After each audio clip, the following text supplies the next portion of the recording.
year was 1865, and the war had finally ended. The Confederacy had fallen, and across the southern states, men returned to homes that no longer felt like home.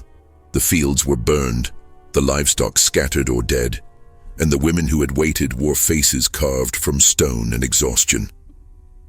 Texas, that vast and unforgiving land, had been spared the worst of the battles, but it had not been spared the cost. In the western reaches of the state, where the desert began to claim the grasslands and the sky stretched endless and cruel, there existed a town that would soon vanish from all maps and memory. Its name was Ashford's Rest, though no one named Ashford had lived there for generations. By the time you heard this name, if you heard it at all, it would be whispered with the same reverence given to graveyards and gallows. Ashford's Rest sat along what had once been a promising cattle trail, a collection of weathered buildings clustered around a main street that ran straight as a rifle barrel through the center of town.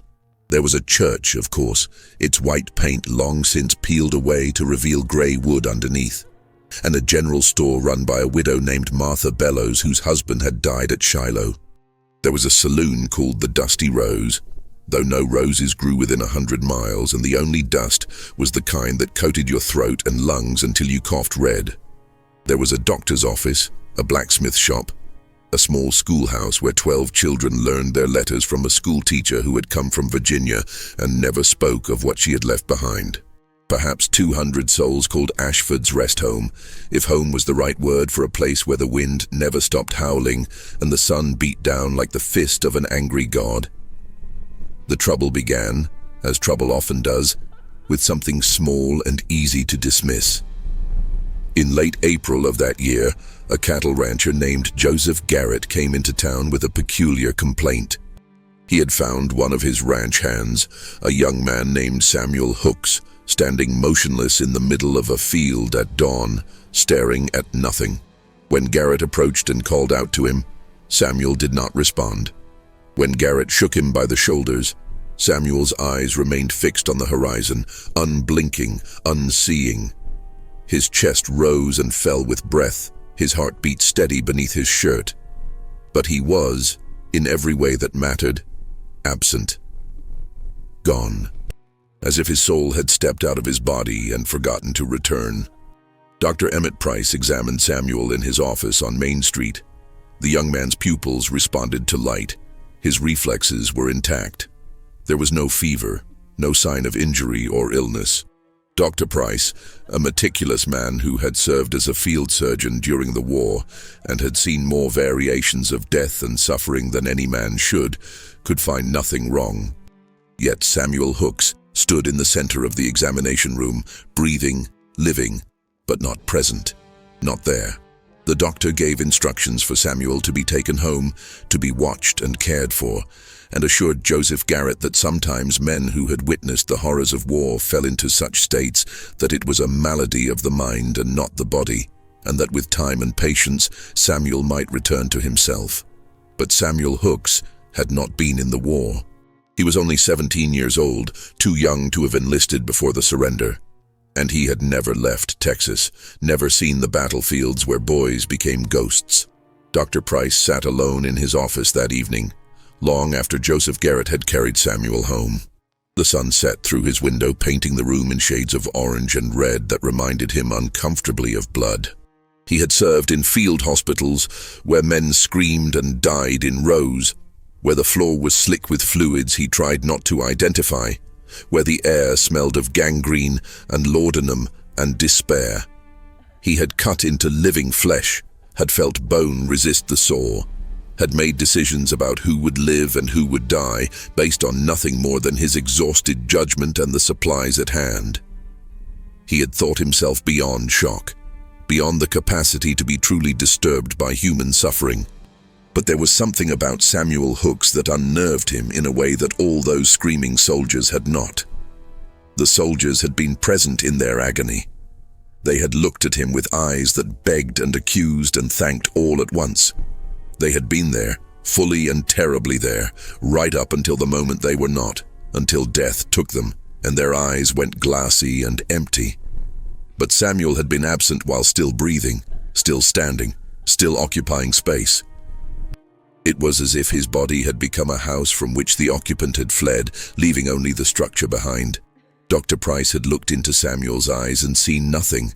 No spark of recognition or fear or confusion, just a void that reflected nothing back. He poured himself a measure of whiskey, something he rarely did, and sat in the growing darkness of his office. Outside, Ashford's Rest was settling into evening. He could hear the sounds of the town, the low murmur of voices, the clatter of dishes being washed, the barking of a dog somewhere down the street. Normal sounds. The sounds of life continuing as it always had. But underneath those sounds, or perhaps only in his imagination, he thought he heard something else. A kind of humming, barely perceptible, like the vibration of a tuning fork held too far away to see.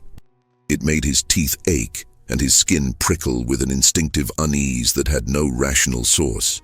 He finished his whiskey in one swallow and tried to convince himself that he was simply tired, that the strangeness of Samuel's condition had unsettled him more than he wanted to admit, that a good night's sleep would restore his equilibrium and his confidence. He did not know yet that good sleep would soon become impossible, that within days, half the town would be lying awake at night, listening to that same barely there humming, wondering if they were going mad or if something in the very air of Ashford's Rest had changed in ways they could not measure or understand. 3 days later, another case, then another. By the first week of May, 7 people in Ashford's Rest had fallen into the same condition. They stood or sat wherever they had been when the change took them, eyes open, breathing, alive in every physical sense, but utterly empty. Men and women both, children too. The youngest was a girl of 9 named Patience Crowley, who had been setting the table for dinner when her mother found her frozen in place, a plate held in her hands, her gaze fixed on nothing. The oldest was Henry Carmichael, 73, a veteran of the Mexican War who had survived more battles than he could count, only to become a statue in his own rocking chair on his porch, eyes watching a sunset he could not see. The town began to fracture under the weight of fear. Dr. Price examined each victim with growing frustration and dread. He consulted every medical text he owned, wrote letters to colleagues in Houston and Austin, but received no answers that satisfied. Some suggested catalepsy, a rare condition of the nervous system. Others proposed poisoning, perhaps from tainted water or spoiled food. But none could explain why only certain people were affected while others remained untouched, why there was no pattern to the affliction, no commonality among the victims, save their shared residence in Ashford's Rest. Reverend Josiah Thorne, the minister of the town's church, began to speak of spiritual causes. He was a tall man, gaunt as a scarecrow, with eyes that burned with the fervor of absolute certainty. He had been preaching in Ashford's Rest for 15 years, and in all that time he had never wavered in his conviction that this land was touched by something older and darker than human sin. The Comanche had lived here once, he reminded his congregation, and before them, other tribes whose names were lost to time. The ground beneath the town, he said, was soaked in blood that stretched back centuries, and perhaps what they were witnessing was not a disease of the body or mind, but a curse, a judgment, a reckoning for sins both known and unknown. Some in the town dismissed the Reverend's words as the ravings of a fanatic. Others listened with growing unease. Faith had always been a complicated thing in the frontier, where survival depended more on water and bullets than prayer. But when the natural world offered no explanations, men and women turned to the supernatural with surprising speed. Martha Bellows, the widow who ran the general store, was among those who took Reverend Thorne's warnings seriously. She was a practical woman, not given to superstition, but she had lived in Texas long enough to know that there were things in the desert that defied understanding. She had heard stories from the Mexican families who traded in town, tales of La Llorona and skinwalkers, of spirits that walked the dry riverbeds at night. She had heard whispers from the remaining Comanche who sometimes passed through, their faces closed and careful, speaking of places where the land itself was angry, where the earth remembered every drop of blood spilled upon it. Martha began to wonder if Ashford's Rest had been built on such a place, if the town itself was the problem, the source of the sickness that turned living people into breathing corpses. By mid-May, the number of afflicted had risen to 23. The town was small enough that everyone knew everyone, and the loss of each person to the strange sleeping sickness created a void that could not be filled. Families struggled to care for their frozen loved ones, feeding them spoonfuls of broth and water, washing them, moving their limbs to prevent the stiffness that came from immobility. It was like caring for infants, except infants eventually woke, eventually grew, eventually met your eyes with recognition and love. These people did not. They remained wherever they had been placed, statues of flesh and bone, warm but empty. The Whitmore family's experience was typical of many in Ashford's Rest during those weeks. Daniel Whitmore, a blacksmith by trade, had fallen into the sleeping sickness on May 7th while shoeing a horse. He had simply stopped mid-motion, the hammer raised above his head, his eyes fixed on something no one else could see. His wife, Caroline, had found him like that, frozen in his workshop, the horse stamping nervously beside him, the metal on the anvil cooling from red to grey. She had called for help, had watched as neighbours lifted her husband and carried him into their small house, had listened as Dr. Price explained that there was nothing he could do, nothing anyone could do, except wait and hope. Caroline Whitmore was 32 years old, mother to 3 children, the oldest barely 10. She had married Daniel when she was 17, had loved him with the fierce, practical love of frontier women who understood that affection was shown through labor and loyalty rather than poetry and flowers. For the next 2 weeks, she cared for her husband as if he were an infant. She washed his face with cool water every morning, shaved him every 3 days, changed his clothes when they became soiled. She held spoonfuls of broth to his lips and watched as his throat worked automatically to swallow, a reflex that persisted even though his consciousness had fled. She talked to him, told him about the children's days, about the garden she was trying to maintain, about the customers who came to the workshop asking about their orders, about the weather and the gossip and the slow unraveling of the town around them. She talked because the silence was unbearable, because if she stopped talking, she would have to confront the reality that her husband might never return, that she might spend the rest of her life caring for a living corpse, that she was, in every way that mattered, already a widow. At night, after the children had been put to bed, Caroline would sit beside Daniel's chair and hold his hand. His hand was warm, the calluses familiar from years of gripping hammer and tongs, but it did not squeeze back when she pressed her fingers against his palm. She would study his face in the lamplight, searching for any flicker of awareness, any tiny movement that might suggest he was still in there somewhere, fighting to return. But there was nothing. His chest rose and fell with breath, steady and even, the breathing of someone in deep, peaceful sleep. But his eyes, when she gently lifted his eyelids to check, were wrong. They moved, tracking back and forth as if watching something, but they did not focus, did not see. Whatever Daniel was watching existed in a place Caroline could not reach, and the more she looked into those wrong eyes, the more she felt a creeping dread that perhaps it was better if he never returned, if he stayed lost in whatever void had claimed him, because what he was seeing might be too terrible for any human mind to bear. The Crowley family, whose 9-year-old daughter Patience had been among the afflicted, faced their own private hell. Patience had been a bright, cheerful child, always singing, always moving, a little whirlwind of energy that her parents had sometimes found exhausting, but more often found delightful. To see her standing motionless in the dining room, a plate still held in her small hands, her mouth slightly open, her eyes staring at nothing, was a violation of everything that made Patience who she was. Her mother, Ruth, had screamed when she first found her daughter like that, had shaken her and called her name, and finally collapsed, sobbing on the floor while Patience stood above her, unseeing, unhearing, unreachable. They laid Patience in her bed, dressed her in her nightgown, arranged her as if she were simply sleeping. Ruth sat beside the bed for hours, sometimes reading aloud from Patience's favorite storybook, sometimes singing the lullabies she had sung when Patience was a baby, sometimes just weeping quietly into a handkerchief that grew damp and stayed damp.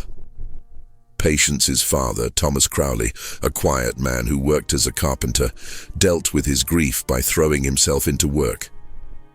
He built things obsessively, compulsively, a new chicken coop they did not need, a fence around the garden that already had a fence, anything to keep his hands busy and his mind occupied.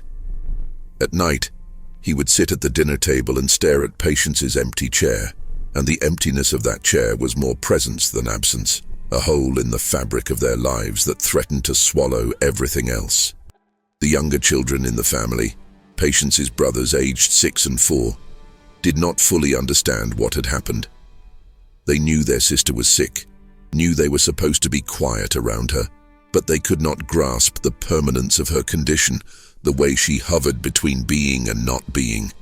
They would sometimes creep into her room and try to talk to her, tell her about their day, show her a toy or a drawing they had made.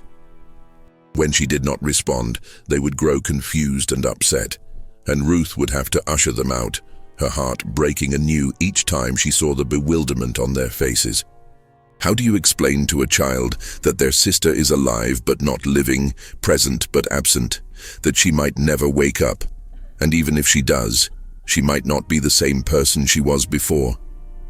Ruth could not explain it, could barely understand it herself. So she simply held her younger children and told them that Patience was sleeping, that they must let her rest, and she tried to believe her own lies. And then, in late May, something shifted. One of the afflicted, a woman named Eleanor Hayes, who had been frozen for nearly 3 weeks, suddenly moved. It happened in the middle of the night, while her husband Thomas kept vigil at her bedside. She turned her head, slowly, mechanically, and her eyes, which had been staring at the ceiling, focused on him. Thomas, exhausted and desperate, leaped from his chair and grabbed her hands, calling her name, weeping with relief. Eleanor's mouth opened, and she screamed. Not a scream of pain or fear, but a scream of such profound, absolute horror that Thomas stumbled backward and nearly fell. The sound went on and on, impossibly long, as if Eleanor Hayes had been holding this scream inside her for weeks and could finally release it. And then, as suddenly as it had begun, it stopped. Eleanor's eyes lost focus again, her head turned back to face the ceiling, and she was gone once more, returned to whatever void had claimed her. Thomas Hayes ran through the streets of Ashford's Rest, pounding on doors, shouting for the doctor, for the reverend, for anyone who could help. By the time a small crowd had gathered at his house, Eleanor was, as she had been before, silent and still and absent. Thomas insisted on what he had witnessed, described the scream in vivid detail, but there was no proof beyond his word. And some wondered if grief and exhaustion had caused him to imagine or exaggerate what he had seen. But the next night, it happened again. This time it was 2 of the afflicted, simultaneously in different parts of town. They both screamed the same impossible scream, long and terrible, and full of an anguish that no human throat should be able to produce. And then they fell silent, returned to their frozen states, and did not move again. The following night, 5 more screamed, then 10. By the end of the week, every single one of the afflicted had produced that awful sound at least once, always at night, always without warning, and always with the same quality of bottomless despair. The screams became a feature of life in Ashford's Rest, expected yet no less horrifying each time they occurred. People learned to recognize which direction they came from, could identify by location whose afflicted family member had cried out. The sound carried in the dry air, echoed off the buildings, seemed to linger in the ears long after it had ceased. Children woke crying from nightmares. Dogs howled in sympathetic anguish. Horses in the stables kicked at their stalls and rolled their eyes white with terror. The screams were worse than any sound from the war, worse than artillery fire or the cries of wounded men, because those sounds, horrible as they were, came from comprehensible sources. These screams seemed to emanate from somewhere beyond the physical, as if the afflicted were not screaming from pain or fear, but from some essential recognition of wrongness, from the soul's realization that it was trapped in flesh, that no longer entirely belonged to the world of the living. Mary Sutton, a spinster woman who lived alone and whose only companion was her aging mother, now one of the afflicted, began to keep a diary of the screams. She recorded the time each one occurred, which of the afflicted had produced it, and how long it lasted. She did this partly out of a desperate need to find pattern or meaning in the chaos, and partly because the act of writing gave her something to do, a way to feel she was taking action, even though there was nothing actionable to be done. Her diary entries became increasingly erratic as the days passed, the handwriting more frantic, the observations more disturbed. She noted that the screams seemed to be getting longer, that some of the afflicted screamed multiple times in a single night, that the sound itself was changing, becoming more layered, as if multiple voices were screaming through a single throat. In her final entry before she herself succumbed to the exhaustion that would eventually claim everyone, she wrote simply, "They are not screaming at us. They are screaming at something we cannot see. God help us. God help them. God help whatever they are looking at." The effect of the screams on the town's remaining conscious population was cumulative and devastating. People stopped sleeping properly if they slept at all. They would doze for minutes or hours and wake with a start, certain they had heard the scream even when the night remained silent. They developed dark circles under their eyes, hands that trembled from constant stress, tempers that flared at the slightest provocation. Fights broke out over trivial matters. A man accused his neighbor of stealing a chicken and nearly stabbed him before others intervened. A woman threw a pot of boiling water at her own son when he startled her by entering a room too quietly. The social fabric of Ashford's Rest, already strained, began to tear in earnest, the threads unraveling one by one until what remained was barely recognizable as a community. The town of Ashford's Rest, already strained to breaking, began to unravel completely. People stopped sleeping. How could they, when at any moment the night might be split by those screams, when their own family members might suddenly cry out in torment before returning to their living deaths? Some families, unable to bear it any longer, left town entirely, loading their afflicted loved ones into wagons and heading east or south, hoping that distance from Ashford's Rest might break whatever hold gripped them. Others stayed, either out of stubbornness or lack of resources, or the simple inability to abandon the only home they had ever known. Dr. Price stopped sleeping in his own bed. He took to spending his nights in his office, surrounded by medical texts and journals, searching desperately for any reference to a condition like this, any historical account that might provide a clue. His hands shook when he poured his coffee in the mornings. His eyes grew hollow and red-rimmed. He began to talk to himself, muttering theories and discarding them, pacing the length of his office like a caged animal. When patients came to him with ordinary ailments, cuts and fevers and broken bones, he could barely focus long enough to treat them. His mind was consumed by the mystery of the sleepers, as they had come to be called, and by his own failure to solve it. Reverend Thorne, meanwhile, doubled down on his sermons. He spoke of Job's trials, of plagues sent by God to test the faithful, of entire cities destroyed for their wickedness. He reminded his congregation that the Lord worked in mysterious ways, that suffering was often the path to redemption, that they must search their hearts for sin and repent before it was too late. His words provided comfort to some and terror to others. Attendance at church services swelled. The pews packed with desperate people seeking answers or absolution, or simply the feeling of community in the face of incomprehensible horror. It was during one of these services, on a Sunday morning in early June, that the next stage of the affliction revealed itself. The church was full. Nearly every resident of Ashford's Rest who remained and could walk was present, their voices raised in a hymn that sounded more like a plea than a song. And then, in the middle of the third verse, a man named Daniel Whitmore stood up from his pew.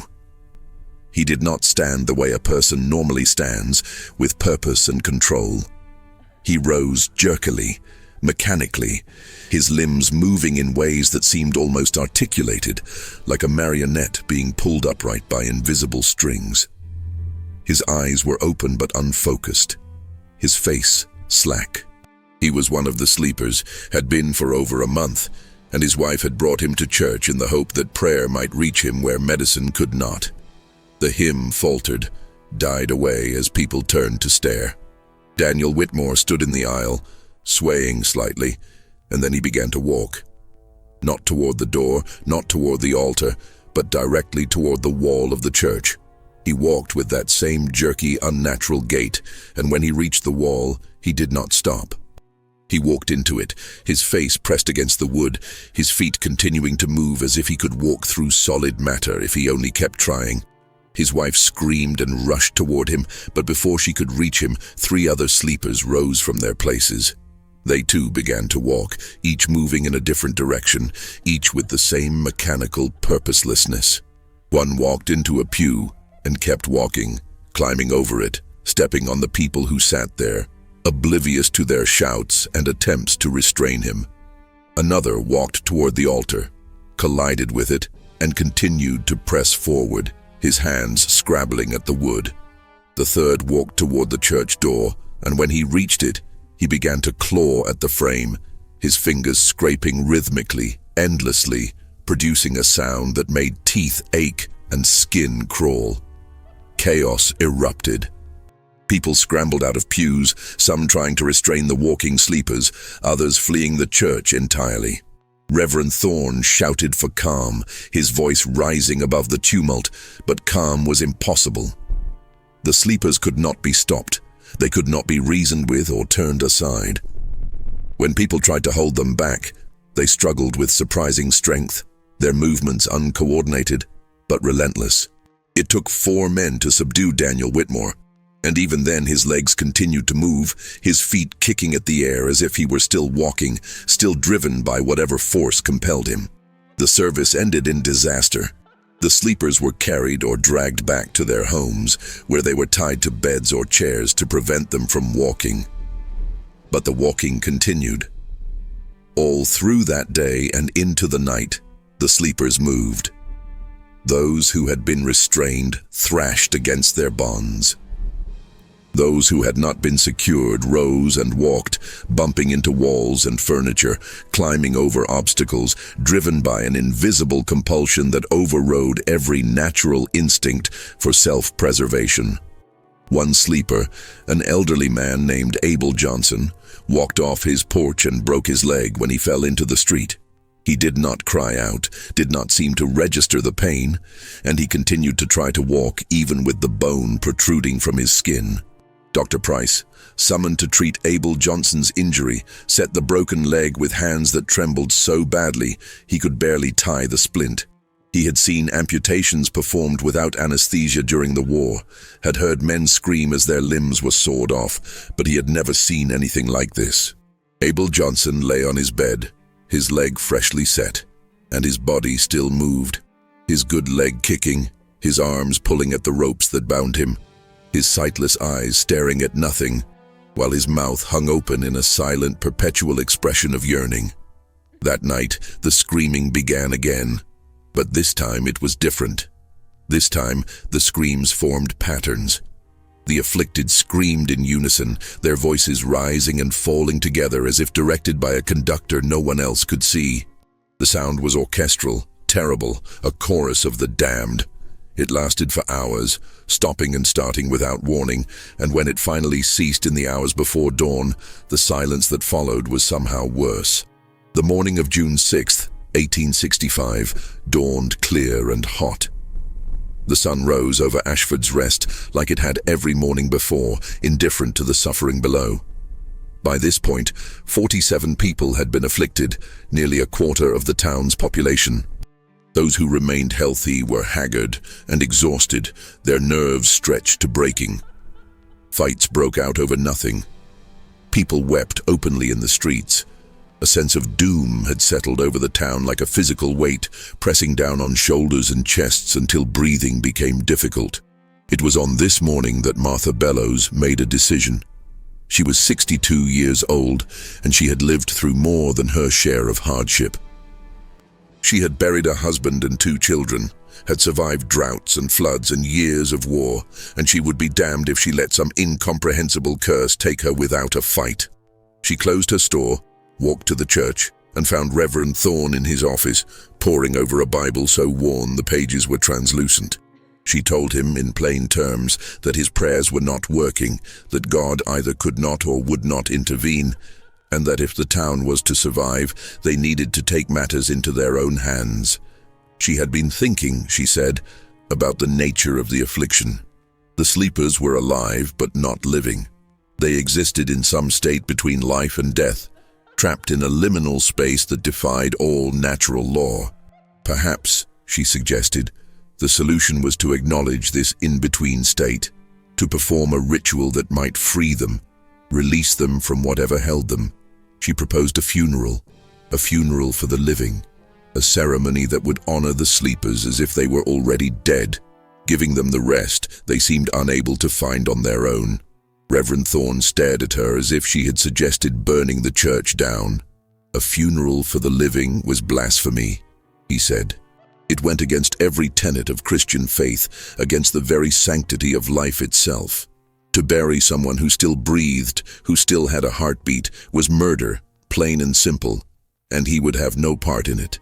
Martha Bellows listened to his objections with the patience of a woman who had already made up her mind, and then she said something that silenced him. She said that perhaps God had already abandoned Ashford's Rest, that perhaps they were living in a place beyond God's reach, and that clinging to faith in such a place was like clinging to a rope that had already been cut. The only way forward was to accept what they had become and act accordingly. The Reverend did not respond. Martha left him sitting at his desk, his face pale, his hands gripping the Bible as if it were the only solid thing left in the world. She went next to Dr. Price, then to Joseph Garrett, then to the heads of the few remaining families in town. She laid out her proposal to each of them, and while many recoiled at first, worn down by weeks of terror and helplessness, they began to consider it. What else could they do? The afflicted showed no signs of recovering. Medicine had failed, prayer had failed. The screaming continued, the walking continued, and every day more people fell into the sleeping sickness. At the rate things were going, there would soon be no one left awake to care for the sleepers. And then what? Would they all simply stand or lie where they were until they starved or died of thirst? Would the town become a graveyard of living corpses, a monument to suffering without release? Over the course of the next few days, Martha Bellows gathered support for her plan. It was not unanimous. Some families refused to participate, clung to hope that their loved ones might still return, that a cure might still be found. But many others, exhausted and desperate, agreed. If the sleepers could not be saved, perhaps they could be released. Perhaps a funeral, strange and terrible as it was, might be the kindness they needed. The preparations began. A date was set, June 10th, less than a week away. A mass grave was dug on a hill outside of town, overlooking the desert. The grave was large enough to hold all 47 of the afflicted, though the plan was not to bury them, not exactly. The plan, as Martha explained it, was to lay them in the grave, perform the funeral rites over them, and then see what happened. If they were truly trapped between life and death, perhaps the ritual of burial would tip the balance one way or the other, would force a resolution to their liminal state. And if it did nothing, if they remained as they were, then at least the town would have tried everything possible. The digging of the grave took 3 days. A group of men, led by Joseph Garrett, worked in shifts under the brutal Texas sun, breaking through hard-packed earth and clay. The work was back-breaking, the kind of labor that usually brought men together in shared suffering and camaraderie. But this digging was different. There was no joking, no singing of work songs, no relief in shared complaint. The men dug in silence, their faces grim, each shovel of dirt removed, bringing them closer to a threshold they could not see, but all could feel. Some of them had dug graves before, for relatives and friends who had died in the normal way, from sickness or age or accident. But this was not a normal grave. This was a grave for the living, and every man who worked on it felt the wrongness of it in his bones. The hill where they dug had once been a peaceful place, a spot where young couples would walk in the evening to watch the sunset, where children would play and roll down the gentle slope, where families would picnic on rare days of leisure. Now it would be forever marked, forever associated with what was about to happen. The men worked without speaking, but they all thought the same thoughts. What if this makes things worse? What if performing a funeral for the living brings some final curse down upon us all? What if the sleepers can somehow sense what we are doing, can feel themselves being prepared for burial, and their screaming tonight will be even more terrible than before? But they did not voice these fears. They simply dug, turned over earth that had lain undisturbed for centuries, and created a scar in the land that would never fully heal. On the evening of June 8th, 2 days before the scheduled funeral, a town meeting was called. It was held in the church, despite Reverend Thorne's refusal to participate or even acknowledge what was happening. He had locked himself in his private quarters, and from behind the closed door, people could hear him praying, his voice rising and falling in desperate supplication, begging God for guidance, for intervention, for mercy. The rest of the town filled the pews, nearly everyone who remained conscious and capable of walking. The atmosphere was tense, charged with emotion that had no outlet. Some people wept openly. Others sat in stony silence. A few muttered prayers or clutched Bibles or rosaries. Martha Bellows stood at the front, beside the altar, and addressed them all. She spoke plainly, without embellishment or sentiment. She said that they had reached a point where action, any action, was better than continued paralysis. She acknowledged the fear and doubt that everyone felt, acknowledged that the funeral might accomplish nothing or might make things catastrophically worse.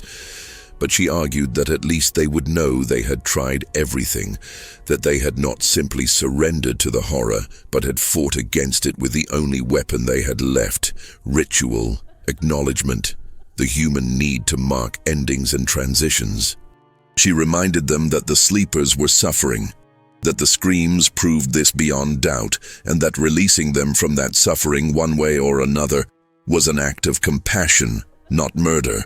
Not everyone was convinced. A farmer named Jacob Reese stood and shouted that they were planning to bury living people, that this was against God and nature and every law of civilized society, that they would all be damned for even considering it. His wife, sitting beside him, tried to quiet him, but he shook her off and continued his tirade. How could they even think of doing this? What gave them the right? What if his daughter, one of the afflicted, woke up the day after the funeral, returned to herself only to find that her own family had tried to bury her alive? The horror of that possibility, he said, was worse than any suffering she might be experiencing in her current state. Martha listened to his words, let him exhaust his anger and fear, and then she responded with a question. If his daughter did not wake tomorrow or the next day or the next year, how long was he prepared to care for her living body while her soul remained elsewhere? 5 years? 10? 20? What kind of life was that for her or for him? And if she could somehow perceive what was happening, if some part of her was aware and trapped and screaming inside that frozen shell, was it not crueler to leave her in that state than to attempt, however imperfectly, to set her free? Jacob Reese had no answer. He sat down heavily, his face in his hands.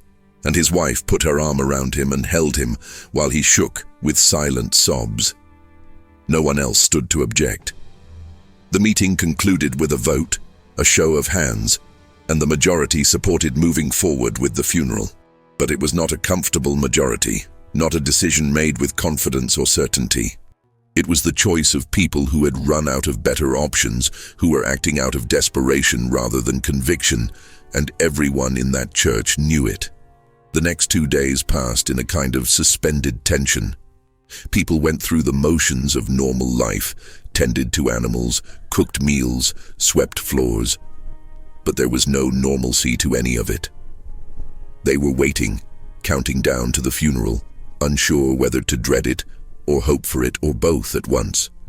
Some families chose to keep their afflicted loved ones at home, refused to bring them to the hill, clung to the possibility that this was all unnecessary, that a cure would be found in time. Others spent those last days preparing the afflicted as if for an actual funeral, washing them carefully, dressing them in their best clothes, braiding hair and trimming beards, all the small acts of care that were normally performed for the dead. It was surreal and heartbreaking, this preparation for a funeral of the living, this acknowledgement of loss while the lost still breathed and moved and occasionally screamed in the night. Word of the plan spread quickly, and with it, controversy. Those who opposed it called it madness, called it murder, called it the final abandonment of humanity and decency. Reverend Thorne refused to participate, locked himself in his church and would not come out. But others, including Dr. Price, agreed to help. The doctor's support surprised many, but he explained his reasoning in a way that was both coldly logical and deeply humane. The afflicted, he said, were suffering. They might not show pain in ways that were visible or comprehensible, but those screams, that desperate walking, suggested anguish beyond measure. If there was even a chance that the funeral might release them from that suffering, was it not worth attempting? And if it failed, if they remained unchanged, they could be brought back up from the grave and cared for as before. Nothing would be lost except dignity, and dignity in Ashford's rest in the summer of 1865 was a currency that had long since been spent. The 10th of June arrived. The sun rose hot and merciless, baking the earth until it cracked. By mid-morning, a procession had formed on Main Street. The afflicted were brought out of their homes, carried by family members and neighbors. Some were dressed in their Sunday best, others in simple work clothes. They were laid on wagons or carried in arms, their eyes open and unseeing, their bodies limp and unresponsive. 47 people, young and old, men and women and children, all breathing, all technically alive, all utterly absent. The procession moved slowly through the town and out toward the hill where the grave waited. It was a strange and terrible sight, a funeral march for people who had not died, a community acknowledging the loss of loved ones who still drew breath. Some of those who walked in the procession wept openly. Others maintained stony faces, too exhausted or too numb to show emotion. A few, those who had opposed the plan until the end, stayed home, unable to bear the sight of it. The grave was a wide, shallow trench lined with cloth that had been donated by various families. As the procession reached the hill, the afflicted were carefully lowered into the grave, laid side by side, arranged as if sleeping. They filled the trench from end to end, a field of living bodies that looked for all the world like corpses laid out for burial. Their chests rose and fell in the rhythm of breath. Their eyes stared at the sky. Some of them moved, their limbs twitching or jerking, their mouths opening and closing soundlessly. Martha Bellows stood at the head of the grave and began to speak. She had no formal training in conducting funerals, but she had attended enough in her lifetime to know the structure. She spoke of dust and ashes, of the brevity of life and the mystery of death. She named each of the afflicted, spoke of their lives and their families, honored them as if they were truly gone. Her voice was steady, clear, carrying across the hill and into the desert beyond. Dr. Price stood beside her, his head bowed. Joseph Garrett and several other men stood nearby, ready to fill in the grave if the ritual proceeded to that point. And then something happened. As Martha finished her eulogy and began to recite the Lord's Prayer, one of the afflicted, a young woman named Rebecca Talbot, began to move. Not the jerky, mechanical movement of the walking phase, but something different. She sat up slowly, her movements fluid and deliberate, and she turned her head to look at Martha. Her eyes, which had been unfocused for weeks, suddenly sharpened, locked onto Martha's face with an intensity that was almost predatory. And then Rebecca smiled. It was not a human smile. It was too wide, too knowing, the smile of something that had been waiting patiently for this exact moment. Rebecca opened her mouth and spoke. Her voice was not her own. It was deeper, rougher, as if multiple voices were speaking through her throat at once. She said, "You have given us what we needed. You have acknowledged the truth. Now we will show you what comes next." Before anyone could react, Rebecca lay back down in the grave. And then, as one, all 47 of the afflicted began to move. They sat up together, their movements synchronized, and they turned their heads to look at the people standing around the grave. Every single one of them wore that same terrible smile. And then they spoke, all of them at once, their voices blending into a single, unified voice that was louder than any human voice should be. They said, "The town that held a funeral for the living will join us in the sleep. You have opened the door. Now step through." The people standing around the grave stumbled backward, some screaming, others frozen in terror. The afflicted, moving as one, lay back down and closed their eyes. And as they did, something changed in the air. It was subtle at first, a heaviness, a thickness, as if the atmosphere itself had suddenly become denser. People found it harder to breathe, harder to think. Their limbs felt weighted, their eyelids heavy. One by one, the people who had participated in the funeral began to sway on their feet. Martha Bellows felt it first. A wave of exhaustion so profound it was like being pulled underwater. She tried to speak, to warn the others, but her tongue felt thick and clumsy in her mouth. Dr. Price collapsed to his knees, then forward onto his face, unconscious before he hit the ground. Joseph Garrett managed 3 steps before his legs gave out beneath him. Within minutes, every person on that hill was asleep. Not the strange sleeping sickness that had claimed the original 47, but a deep, natural sleep. The kind that comes after days of exhaustion. The kind that shuts down conscious thought and pulls you into darkness. They fell where they stood, crumpled onto the hard ground around the grave, and they did not wake. Back in the town, those who had not attended the funeral noticed when the procession did not return. By evening, a small group ventured out to the hill to investigate. What they found made no sense. Dozens of people lying around an open grave, breathing but unconscious, impossible to rouse.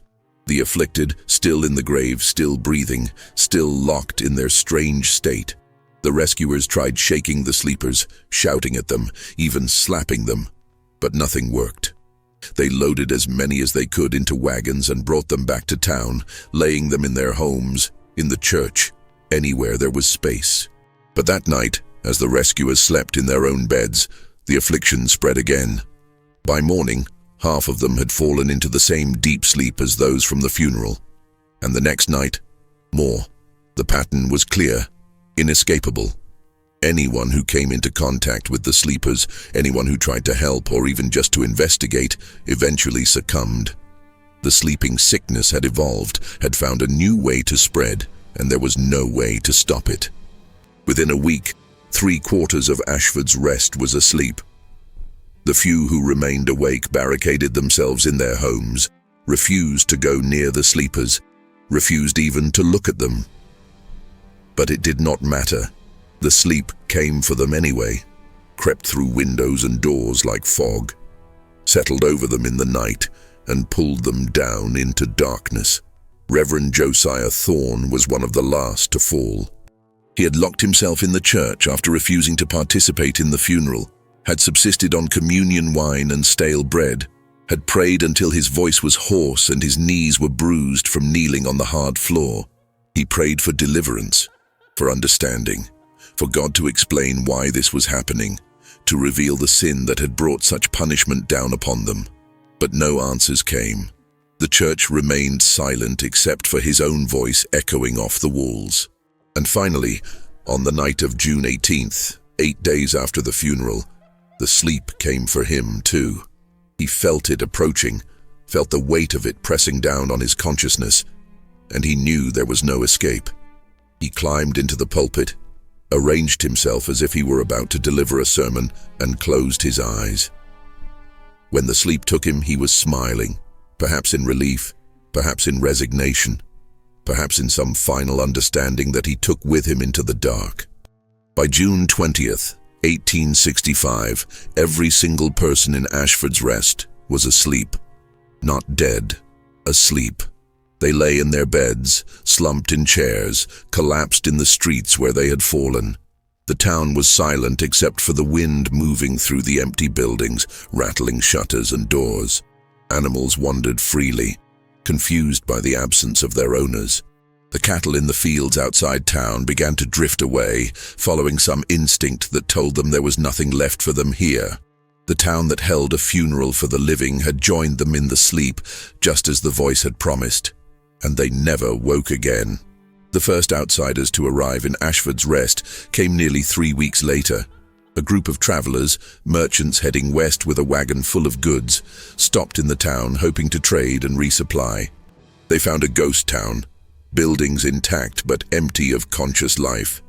At first, they thought everyone had simply left, that the town had been abandoned for some reason. But then they began to look more carefully. They found people in the houses, lying in beds or sitting in chairs, breathing but unresponsive.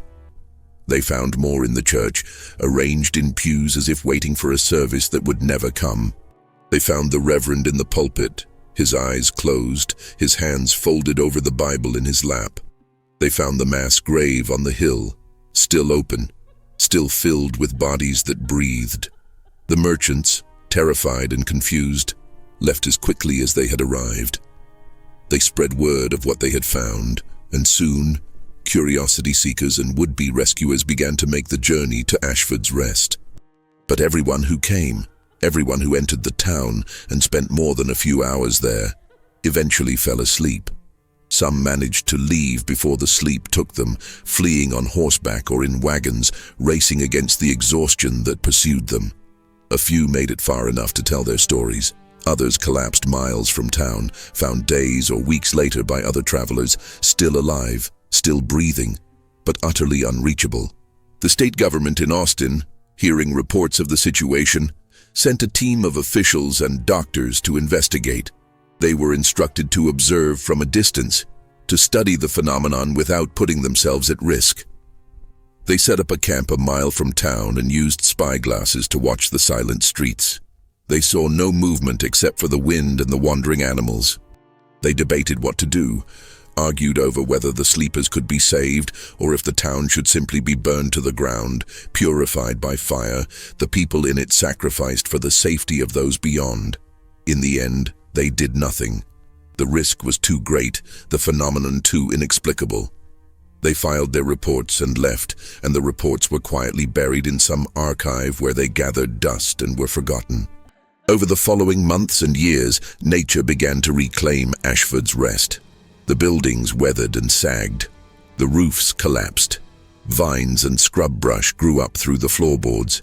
The sleepers remained, protected somehow from the elements, their bodies not decaying, but not truly alive either, preserved in that impossible state between.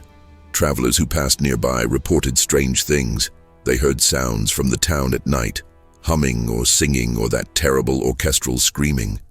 They saw lights moving through the empty streets, lanterns carried by unseen hands. They felt a pull, an invitation, a whisper that said, "Come closer, come and see, come and sleep." A few people did enter the town, either out of morbid curiosity or disbelief or simple stupidity. None of them ever left. The population of sleeping bodies in Ashford's Rest grew slowly over the years, adding new victims to the original count. Eventually, the trail that had once brought settlers and merchants past the town was rerouted to avoid it entirely. Maps stopped showing Ashford's Rest, and within a generation, most people in Texas had never heard of it. It became a story, a legend told around campfires about a cursed town where everyone slept forever, about a place where the line between life and death had been blurred beyond recognition. There were theories, of course.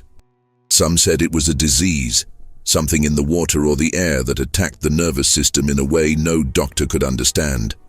Others said it was a curse, punishment for some crime committed by the town's founders or by the people themselves.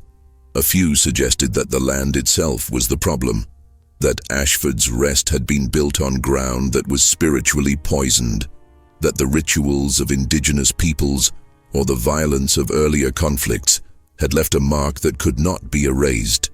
And some said that the funeral itself had been the trigger, that by performing burial rites over the living, the townspeople had invited death into their midst, and death had accepted the invitation in its own terrible way. But no one knew for certain. The truth, if there was a truth, lay sleeping in Ashford's Rest, locked in the minds of people who would never speak again, trapped in dreams from which there was no waking. There is a journal, though few know of its existence. It was found in the abandoned general store years after the town fell silent by a drifter who had somehow entered and left Ashford's Rest without succumbing to the sleep. The journal belonged to Martha Bellows, and she had written in it every day of her life, recording the mundane details of running a store, the gossip and news of the town, the changing seasons and weather. The last entry was dated June 9th, 1865, the night before the funeral. In it, she wrote, "Tomorrow we will do what must be done. I do not know if it will help or harm, but I know that we cannot continue as we are. The sleepers suffer in ways we cannot see, and the living suffer in ways that are all too visible. Perhaps the funeral will break the curse. Perhaps it will make things worse. But action, even action that leads to disaster, is better than paralysis. We are a town of the dying, pretending to still be alive. Tomorrow, we will stop pretending. Tomorrow, we will acknowledge what we have become. And perhaps in that acknowledgement, we will find some measure of peace. Or perhaps we will find only the sleep. Either way, it will be an ending, and endings, I have learned, are sometimes the greatest mercy." The journal had more pages after that entry, but they were blank. Martha Bellows never wrote in it again. Whether she fell asleep before she could, or whether there was simply nothing left to say, no one knows. The drifter who found the journal took it with him when he left. He tried to publish the contents, to tell the story of Ashford's Rest to anyone who would listen, but no newspapers would print it. They called it a hoax, a tall tale, the invention of a disturbed mind. The drifter eventually gave up, kept the journal as a private reminder of the things he had seen, and took the memory of that silent town to his own grave years later. The journal itself, passed down through his family, was eventually donated to a historical society in El Paso, where it remains in a box of uncatalogued materials, unread and unremarked upon, gathering dust like so many other fragments of forgotten history. But the story did not die completely. It survived in whispers and rumors, in warnings passed from old-timers to young travelers, in the way that certain places on the map seemed to shimmer and fade when you looked at them too closely. There were always those who claimed to have been near Ashford's Rest, to have heard the singing or seen the lights, to have felt that pull, that invitation. And there were always those who laughed at such stories, who dismissed them as frontier superstition, or the effects of too much whiskey and too much sun. The truth is that Ashford's Rest is still there, or what is left of it. The buildings are little more than skeletons now, the wood rotted and fallen, the glass shattered, the metal rusted to powder. But the sleepers remain. Protected by forces that no one understands, their bodies lie where they fell, neither decaying nor dying, locked in perpetual suspension. The town is a grave without headstones, a monument to something that should not have been possible but was. If you were to go there, which you should not, you would find bones of buildings and silence. You would find the wind moving through empty spaces, carrying dust and the faint smell of something sweet and wrong. You would find, if you looked carefully, shapes in the shadows that might be human or might be something else. And you would feel it, that weight, that heaviness, that exhaustion that creeps into your bones and makes your eyelids droop. You would feel the invitation. Come closer, come and see, come and sleep. Some frontiers were never meant to be crossed.